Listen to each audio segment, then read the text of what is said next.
Hey guys, welcome back to Feldthouse Family Woodworks. This is the second half of a two-part series on how I plane end grain glue-ups. So I've had this one sitting here for roughly 24 hours. I think I got it in the clamps around 1 o'clock yesterday, and it's just about noon now. So it's been a little under 24 hours, but I think it's going to be fine. So yeah, I'm going to go on ahead, get all the clamps off. Clean up all of my excess glue, and then we're going to move over and start processing this through the planer.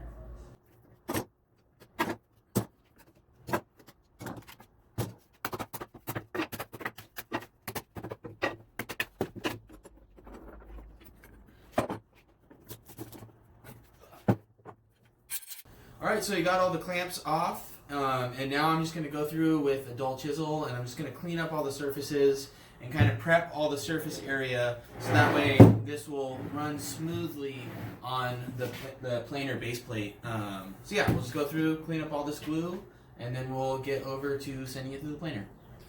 So one secondary use for the glue jig saddles is you can set them up on your table and use them effectively as bench dogs. So I have these set up so that way I have a nice little surface to chisel against, and yeah, get this glue cleaned up.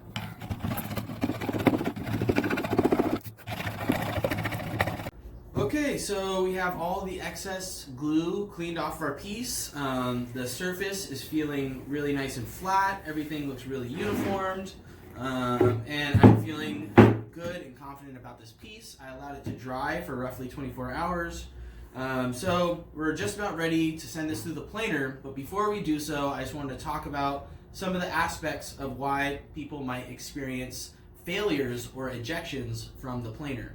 One thing to always keep in mind, end grain is extremely susceptible to cupping and bowing due to the nature of just like how much of the grain is exposed and also the direction in which the grain is exposed. Like the end grain, all those straws that are pointing up will absorb a lot of water and a lot of moisture and humidity inside of your environment in your shop. For instance, if you have taken your piece out of the clamps and you want to store your piece in the shop and you're needing to like do a few other things, you have some other projects, and you store your piece laying flat in your shop, what can happen is this board is easily susceptible to cupping due to the internal humidity of the board and the environment of your shop, the humidity inside of your shop. That can either lead to the board expanding, which will make it cut this way, or contracting, which will make it cut back the other way. The reason why I bring this up is in your planer, there are two wheels. One is for the in feed, one is for the out feed.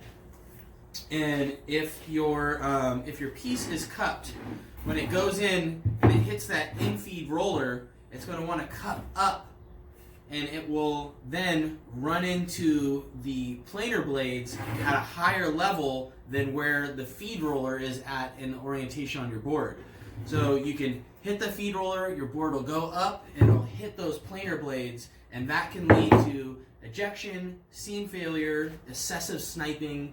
All these types of things are possible if you don't store your board correctly. So if you are going to take this board out of the clamp and you're going to do a few other things, make sure you store your boards properly, which is either in this orientation, because that allows airflow, 100% airflow for both sides of the surfaces where the end grain is exposed, or if you have like a metal rack, you can store your board flat on a metal rack that allows airflow. The main important thing is that you have airflow around 100% of the board. I mean, obviously like this is 98% because you don't get airflow here, but you know, relatively the board is completely exposed on both sides so that way it can absorb the moisture and environment of your shop evenly.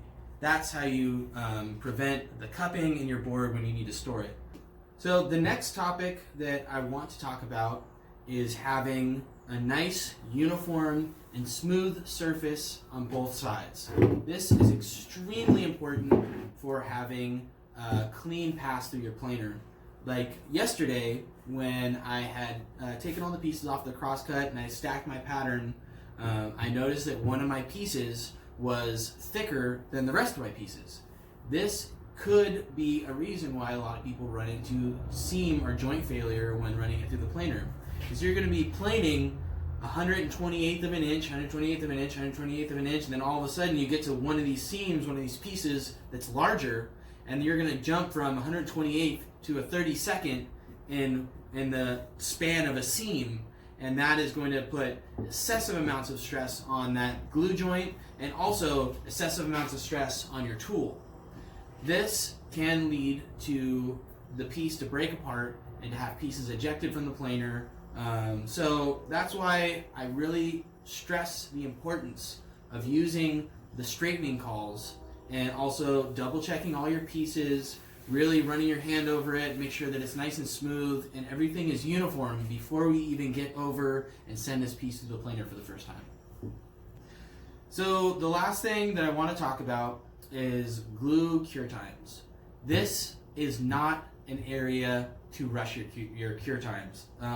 Allow your glue to fully cure every single time before you do this. You're going to be putting a lot of stress on these joints and you're going to be putting a lot of stress on this wood. So make sure that your glue is fully cured and that you're following all the instructions of your adhesives.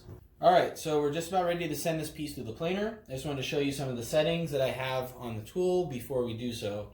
I am having my tool on gear 1. That is the slower in-feed gear, and that is going to allow me to get a few more cuts per linear inch, which will alleviate some of the stress on the motor. Now I want to go over here to our pre-depth indicator. So you can see my pre-depth indicator has me at 1/16 of an inch. This is way too much. We need to take this down until my indicator is barely moving at all. I actually want to be running, I want to be passing the indicator and I want to be hitting the in-feed rollers. The very first pass that you send your end grain board through the planer, you actually want it to just be activated by the in-feed rollers and not actually being cut by the planer blades. You want to slowly bring your planer blades down to the piece, down to the workpiece, and then start to take off more and more material, but only around 128th of an inch per pass.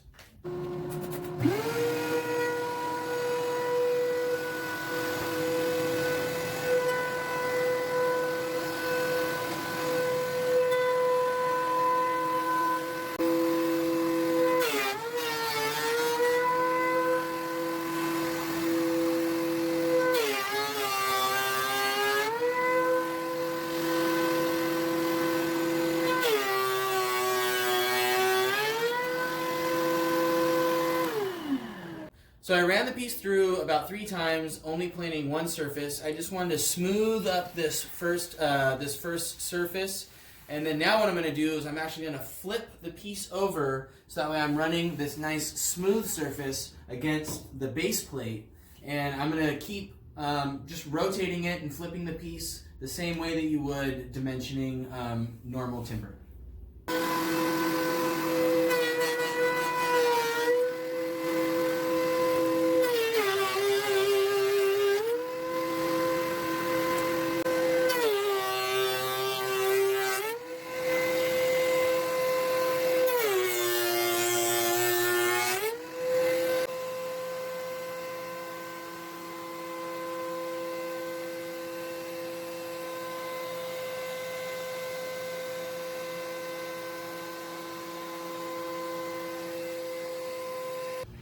Okay, so we just got done processing our board through the planer. It took me roughly 10 to 12 passes, taking extremely light passes of around 128th of an inch per pass.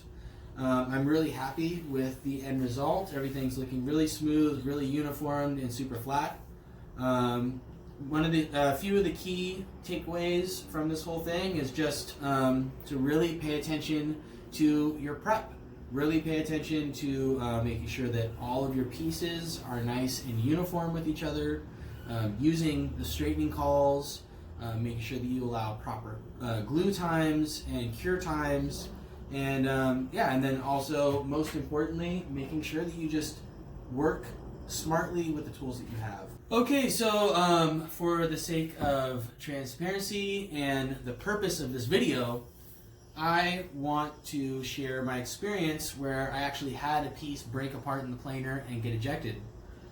So what happened, there was a few key aspects of what happened that led to the failure.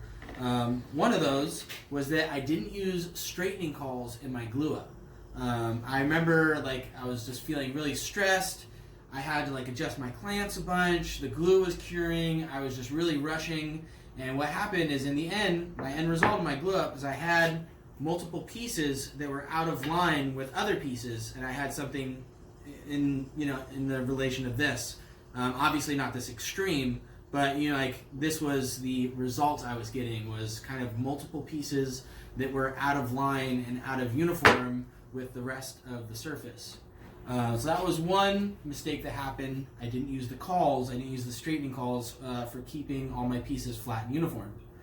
The next mistake that I made was I was rushing. I was excited to do end grain work. I was excited to start seeing some of these cool patterns come out, and I rushed my cure time. I probably left maybe somewhere around 4 hours of cure time. It was just really not enough. And so I had an ununiform surface, didn't allow my glue to cure long enough, and essentially what happened is when I sent my piece through the planer, because it had this ununiform surface, it went through, hit that first wheel, and the back of the board kicked up. I remember I can remember it very vividly because it was pretty terrifying when it happened.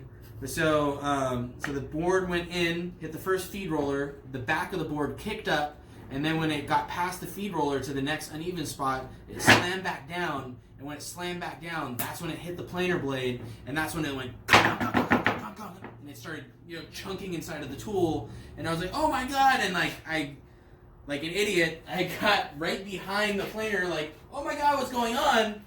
The board breaks apart, comes flying out, hits me right in my manhood, and I was leveled. I was on the floor. I was in so much pain. It was, it was really embarrassing. Like, I was literally in the fetal position on my shop floor. I am not going to lie. It can be a dangerous technique.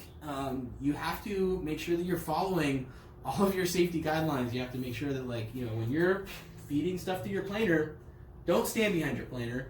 Like, this is like, the RPMs that this thing is spinning at, I think it's like 5,000 or something.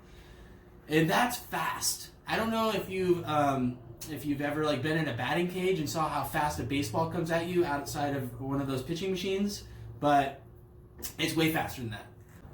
So I'd just like to thank everybody for tuning in to this demonstration. I hope that you found some of the tips useful.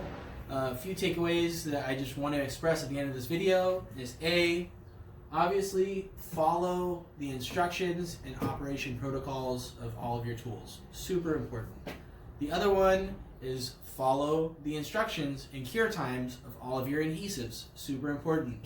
The other, using your cauls. The cauls are really going to help to give you flat and clean, uniform surfaces for all of your glue ups. And this is just a good thing to practice just in general, just to kind of make your work cleaner and your end result a little bit more consistent. So thank you all very much for tuning in. I'm really happy to share.